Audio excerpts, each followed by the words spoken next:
Assalamualaikum warahmatullahi wabarakatuh. Kami dari kelompok 3 akan mempresentasikan tentang strategi, model, metode, dan teknik pembelajaran. Jadi simak video kami berikut ini. Assalamualaikum warahmatullahi wabarakatuh.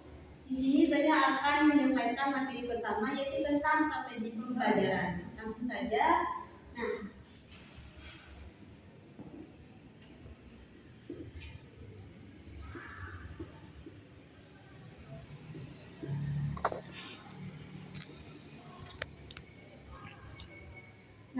Apa itu strategi? Strategi itu adalah cara atau langkah-langkah.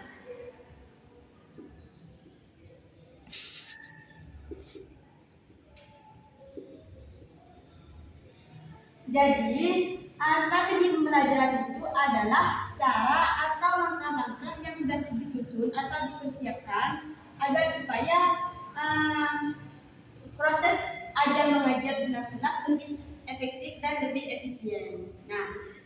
Isinya mulai dari bagaimana cara mengajarnya, terus pakai metode apa, terus yang ketiga materi apa yang disampaikan, dan yang terakhir yaitu sampai sumber belajarnya. Tujuannya apa?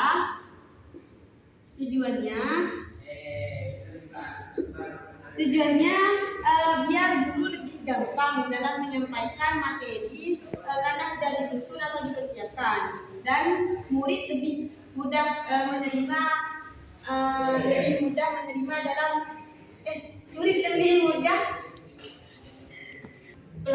pembelajaran yang disampaikan oleh guru tersebut. Gitu. Terus yang kedua yaitu macam-macam strategi pembelajaran. Selanjutnya yaitu macam-macam strategi pembelajaran. Yang pertama yaitu strategi pembelajaran atau SPP.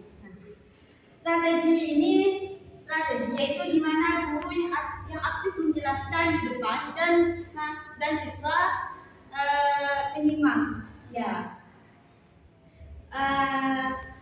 Kelebihannya di sini yaitu cepat dan jelas, cocok untuk banyak siswa. Kekurangannya siswa jadi kurang aktif dalam bertanya atau dalam berpikir kritis. Terus yang kedua yaitu strategi pembelajaran inquiry atau SPI.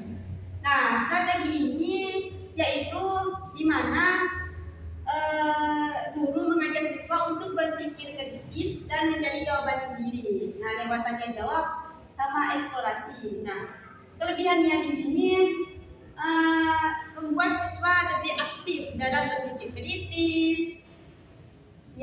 Terus kekurangannya itu memakan waktu atau membutuhkan waktu lebih banyak karena lebih banyak siswa yang bertanya dan Terus yang ketiga yaitu strategi pembelajaran berbasis masalah atau SPB, yaitu di mana siswa diajak menyelesaikan masalah nyata. Jadi mereka tidak cuma belajar, berpikir kritis, kerjasama, dan ngaitin teori di kehidupan nyata.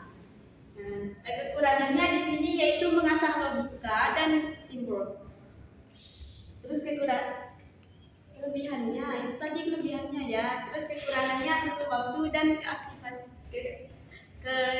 kreatifan guru.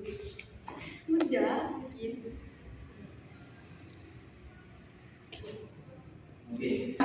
Baik, mungkin hanya ini dapat saya sampaikan. Assalamualaikum warahmatullahi wabarakatuh. Baik, di sini saya akan menjelaskan tentang metode pembelajaran. Untuk terlebih dahulu kita harus mengetahui apa itu metode. Metode itu berasal dari bahasa Yunani, yaitu metodos, yang terdiri dari dua kata, yaitu meta yang berarti melalui atau melewati, dan juga odos yang artinya jalan.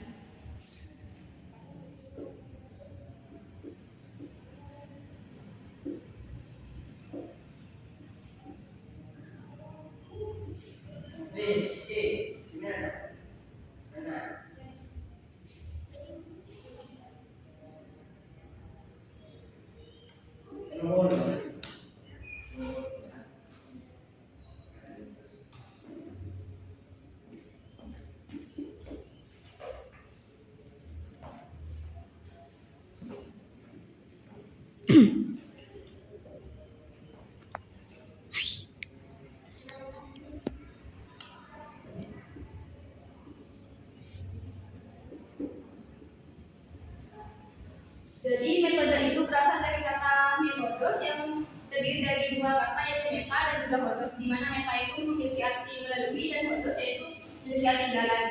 Jadi dari pengertian dari bahasa ini, metode itu merupakan jalan atau suatu cara yang harus ditempuh untuk apa? Untuk mencapai tujuan dari pembelajaran itu. Kemudian dalam konteks pembelajaran IPA, metode itu merupakan cara atau strategi yang digunakan oleh guru untuk menyampaikan materi kepada siswa, untuk menyampaikan materi kepada siswa agar siswa dapat memahami konsep-konsep yang lebih efektif. Jadi dalam mengajar itu pemilihan metode itu sangat penting, karena apabila pemilihan metode itu metode yang tepat, maka siswa itu akan belajar dengan lebih santai, lebih asik dan menyenangkan. Kemudian ada beberapa jenis-jenis dari metode itu sendiri. Langsung, Bung.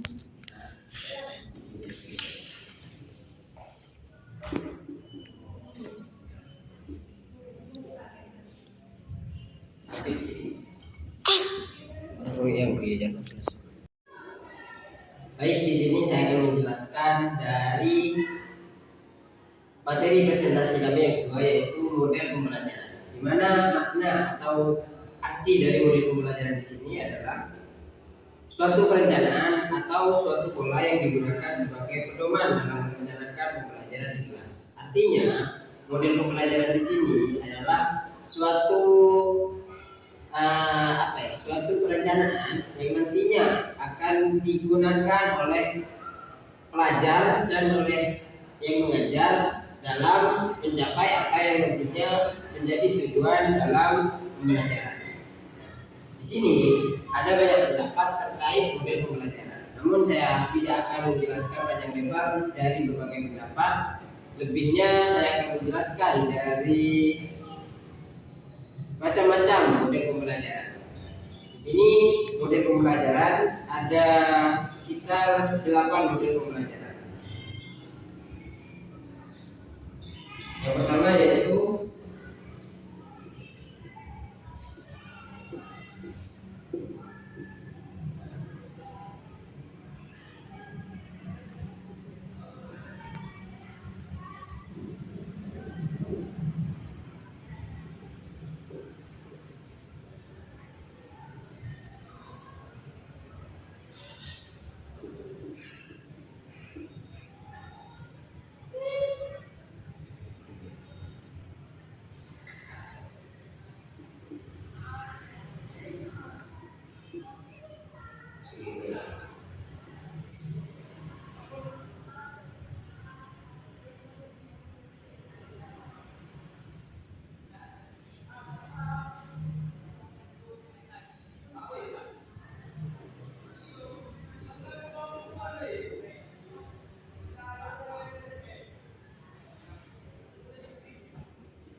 Nah, di sini saya akan menjelaskan 8 model pembelajaran yang nantinya akan bisa dijadikan pedoman dalam proses belajar mengajar. Yang pertama yaitu pembelajaran berbasis inquiry atau bisa disebut inquiry blended learning. Nah, di sini pada model yang pertama menekankan pada eksplorasi dan penemuan konsep secara mandiri oleh siswa melalui observasi dan eksperimen. Nah, kalau dalam IPA, model ini mendorong siswa untuk bertanya, merumuskan hipotesis, dan mengumpulkan data, menganalisis hasil, dan menarik kesimpulan. Nah, pada model yang pertama yaitu siswa ditekankan untuk lebih mandiri dalam proses belajar mengajar. Artinya, pada model pembelajaran yang pertama di sini, siswa nantinya akan diberi konsep secara mandiri, yaitu melalui observasi dan eksperimen. Adapun kelebihan dari model yang pertama yaitu meningkatkan rasa ingin tahu dan pemahaman konsep lebih mendalam, dan kekurangannya yaitu memerlukan waktu yang lebih lama. Tidak semua siswa memiliki kemampuan yang sama dalam melakukan eksplorasi. Yang kedua yaitu model pembelajaran berbasis masalah atau problem blended learning. Nah, di sini pada model yang kedua, siswa ditekankan atau diberikan suatu permasalahan dalam proses belajar mengajar. Nah, contohnya kalau dalam IPA, seumpama ya, siswa diberikan suatu masalah.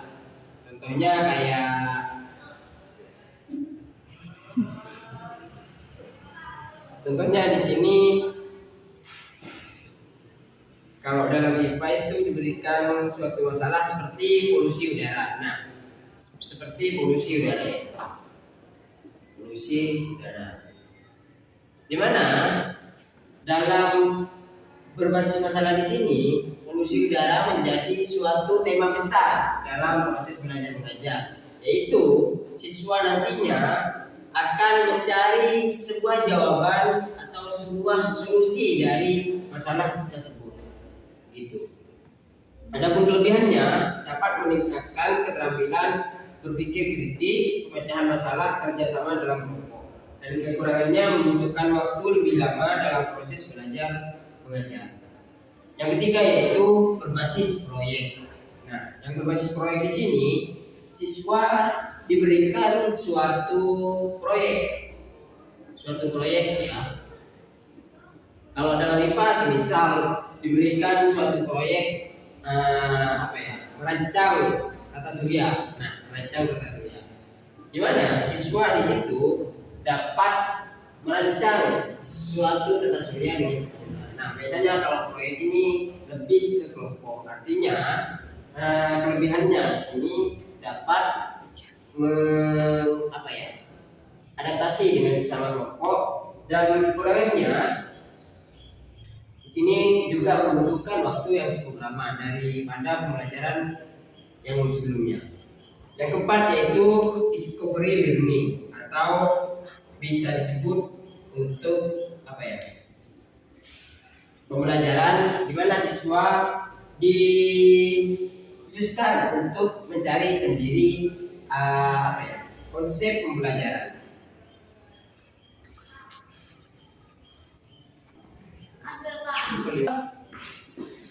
Nah, STM di sini, STM berbasis teknologi atau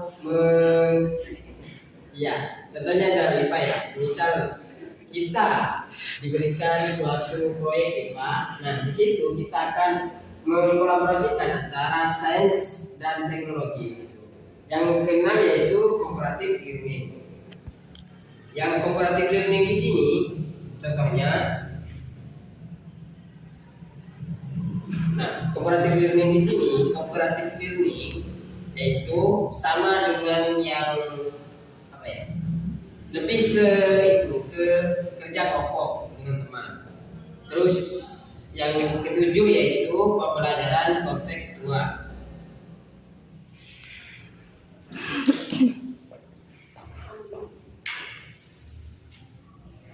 Nah, yang kontekstual di sini lebih ke siswa dituntut untuk belajar secara kontekstual atau secara nyata. Nah, di sini kelebihannya siswa dapat mengimajinasikan atau memikirkan sebuah mata pelajaran dengan kehidupan nyata yang ada dalam kehidupan sehari-harinya. Nah, yang terakhir yaitu blended learning atau bisa kita sebut dengan berbasis teknologi. Nah, di sini dapat juga membantu siswa dalam belajar mandiri. Nah, contohnya semisal guru memberikan suatu video pembelajaran terhadap siswa agar supaya siswa juga dapat belajar secara mandiri. Terima kasih. Sik, yuk. Baik, di sini saya akan bahas tentang metode pembelajaran. Apa itu metode? Metode itu menurut bahasa itu berasal dari bahasa Yunani, yaitu berasal dari kata metodos, yang dimana metodos itu berasal dari dua kata, yaitu meta dan juga hodos.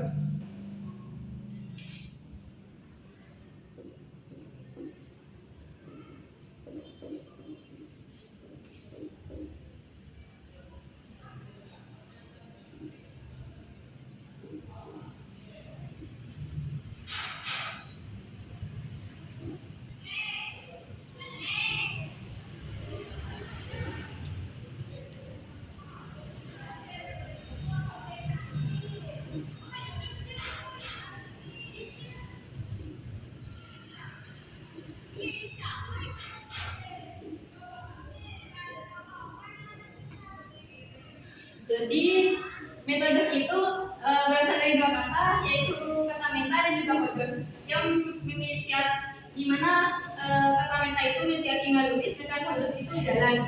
Jadi metode itu merupakan sebuah cara atau jalan yang harus ditempuh. Ditempuh untuk apa? Ditempuh untuk mencapai tujuan pembelajaran tersebut.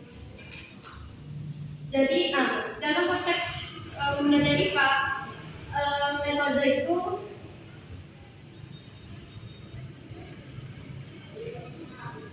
merujuk pada cara atau strategi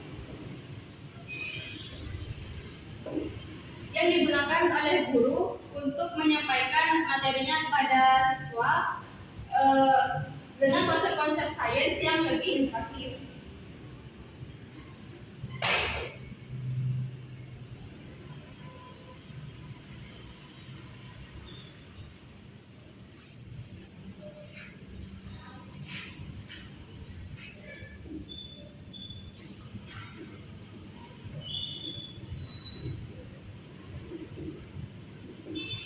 Jadi pemilihan metode di sini sangat penting, karena apabila kita salah dalam mengambil sebuah metode, maka pembelajaran di kelas itu akan terasa membosankan dan juga monoton. Jadi kita harus pandai-pandai ya dalam memilih metode agar suasana kelas itu lebih nyaman dan juga menyenangkan.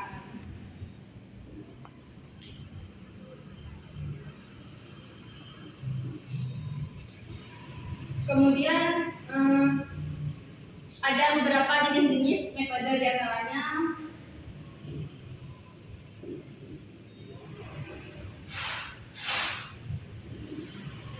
yang pertama yaitu metode ceramah.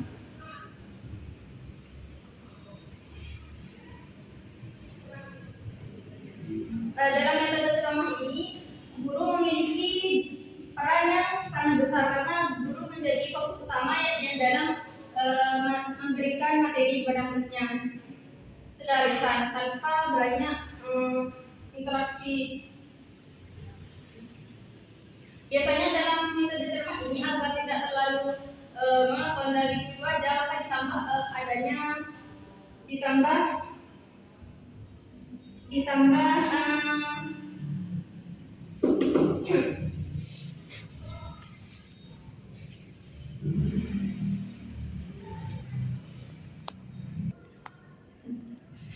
dalam metode ceramah ini, agar pembelajaran tidak terlalu membosankan atau boring, guru itu bisa menambahnya dengan alat-alat tertentu seperti menampilkan video pembelajaran yang interaktif, terus kemudian PPT atau slide. Dengan begitu siswa itu jadi lebih menarik buat ikut belajar. Dan satu kelebihannya itu teorinya tersampaikan dengan cepat dan teori drama ini dan metode drama ini cocok untuk kelas-kelas yang besar yang muridnya sampai beratus-ratus. Kemudian kekurangannya itu ya seperti saya tadi, kalau tanya metode drama ini cenderung pasif karena gurunya itu menjadi fokus utama, dan juga metode drama ini negatifnya itu membosankan dan monoton. Kemudian yang kedua itu ada metode demonstrasi.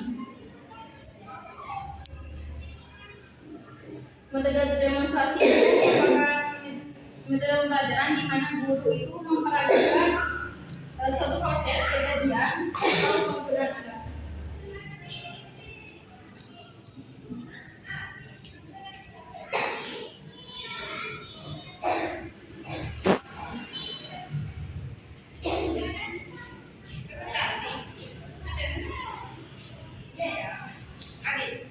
Dalam belajar IPA, media demonstrasi ini cocok untuk memahami fenomena dunia yang mungkin sulit untuk dipelajari hanya teori saja. Jadi cocok dalam media demonstrasi ini. Itu salah satu kelebihannya, yaitu siswa bisa memahami materi itu secara konkret. Dan juga kekurangannya itu guru itu harus tampil dalam metode ini. Dan juga ada yang ketiga, yaitu metode eksperimen.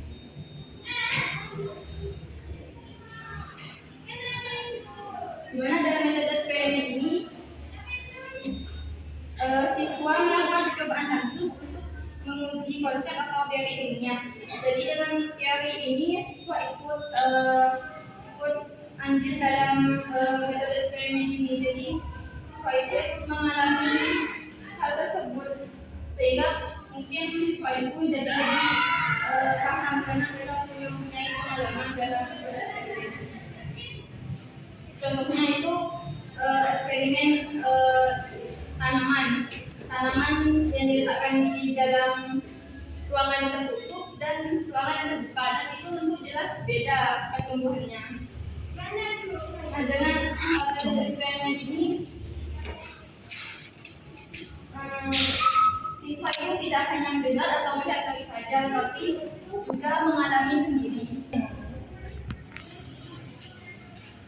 Kekurangan dari metode eksperimen ini terletak pada alat dan bahan, di mana sekolah itu tidak mungkin punya alat lengkap semua, pasti punya kekurangan. Jadi kita harus pandai menggunakan alat yang seadanya yang ada. Kemudian yang keempat yaitu metode diskusi.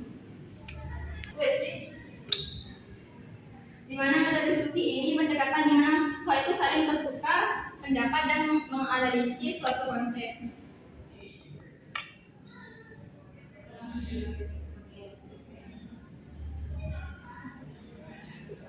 Jadi di metode diskusi ini siswa diajak untuk berpikir kritis dan juga berkomunikasi dengan baik, karena kita harus berinteraksi dengan teman kita harus bersikap terbuka terhadap pemikiran dia juga, dan agar memperoleh pemahaman yang lebih baik. Dan salah satu kelebihan dari metode diskusi itu meningkatkan kemampuan berpikir kritis, dan juga komunikasi.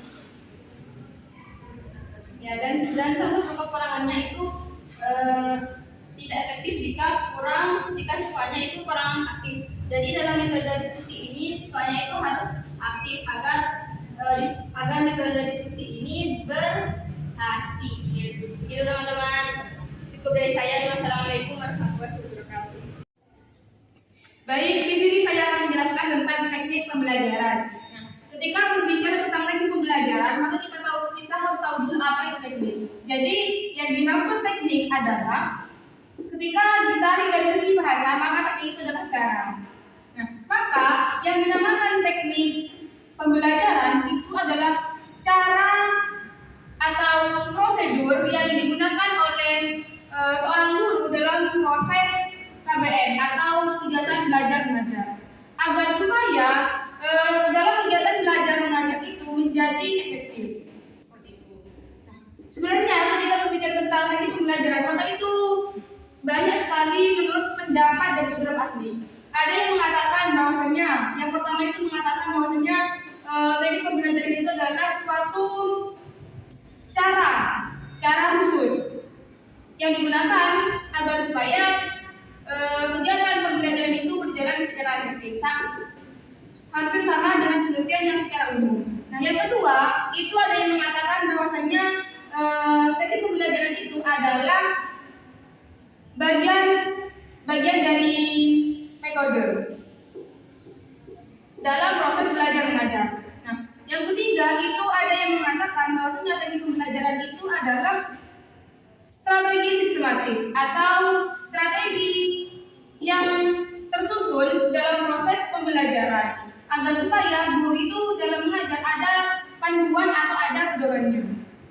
Seperti itu. Nah, dari semua pengertian dan beberapa ahli tersebut itu mempunyai tujuan yang sama, yaitu agar supaya adanya teknik pembelajaran itu digunakan agar supaya kegiatan KBM atau kegiatan belajar mengajar itu menjadi lebih efektif atau tersusun. Seperti itu.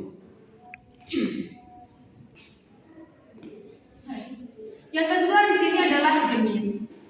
Di sini ada beberapa jenis teknik pembelajaran. Yang pertama itu adalah demonstrasi. Yang pertama itu adalah eksperimen. Eksperimen itu adalah siswa dituntut untuk melakukan percobaan secara langsung.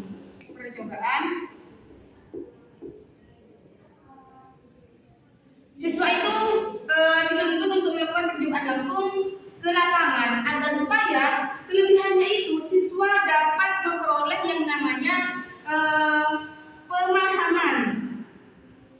pemahaman dan juga siswa itu bisa berpikir kritis.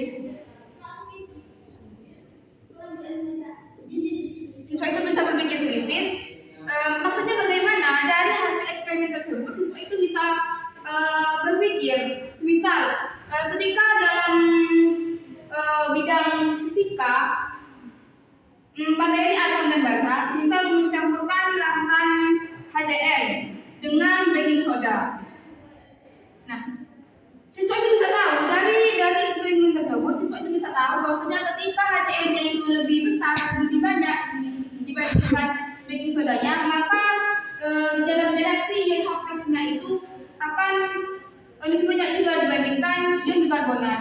Dan juga ketika HCl-nya lebih banyak daripada baking sodanya, maka gelembung CO2-nya itu lebih banyak dibanding lebih sedikit HCl-nya. Jadi HCl-nya lebih banyak, maka gelembung yang dihasilkan juga banyak. Seperti itu. Jadi siswa itu bisa berpikir. Yang kedua adalah demonstrasi. Nah, demonstrasi ini siswa dituntut untuk mengamati proyek. Guru itu memberikan proyek kepada siswa, terus siswanya itu mengamati. Jadi kalau demonstrasi itu mengamati, siswa lebih fokus untuk mengamati, dan kelebihannya itu ya siswa bisa paham daripada dijelaskan secara teori, maka ini lebih efisien, lebih maksimal dalam pembelajaran. Karena kebanyakan siswa itu lebih paham menyimak video atau mendengarkan video daripada hanya mendengarkan materi seperti itu. Terus yang ketiga itu ada diskusi kelompok. Sudah kita ketahui bahwasanya kalau diskusi kelompok itu kelebihannya siswa itu bisa berpikir secara kritis, dan juga siswa itu bisa beradu pendapat dengan teman sebayanya. Dan juga ketika diskusi kelompok, siswa itu bisa melatih yang namanya komunikasi. Jadi ini sasarannya adalah mempunyai komunikasi yang baik seperti itu. Ini adalah target dari diskusi kelompok. Dan juga yang ketiga, pembelajaran berbasis masalah atau PBM. Nah, PBM ini siswa nanti dihadapi dengan suatu permasalahan dan terus nanti siswa itu harus mengetahui solusinya apa yang menjadi penyebab permasalahan tersebut seperti itu. Jadi ini targetnya itu siswa bisa menyelesaikan masalah tersebut, menyelesaikan masalah yang dihadapi seperti itu. Dan yang terakhir itu ada model inquiry. Kalau model inquiry ini, siswa diberikan pertanyaan, lalu siswa tersebut itu bagaimana agar supaya dari pertanyaan yang dibuat itu bisa dijawab sendiri. Artinya di sini target atau kelebihan dari model inquiry ini adalah siswa itu dituntut untuk bisa memberikan pertanyaan